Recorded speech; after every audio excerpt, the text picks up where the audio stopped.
Hi everyone, welcome back to the Taglog YouTube channel. Today, for this video of Taglog, I will be showing you how to change Facebook password. To do that, open the Facebook application, get logged in into the account. Now once you have been logged in, tap on the three horizontal lines on the top right.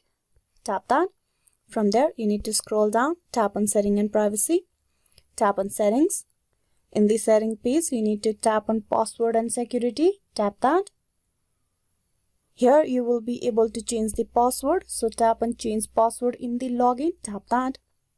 Now to change the password, you will first need to provide the previous password or the current password, tap that. Now below you type in the new password. Retype the same password as above for confirmation, then tap on Update Password. With this, the change of password is completed.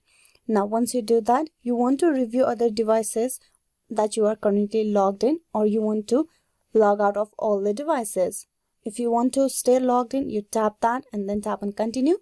With this, the change of password on Facebook is completed. So this is how you can change Facebook password. Hope this video was useful. Please like and subscribe the Taglog YouTube channel. Thank you.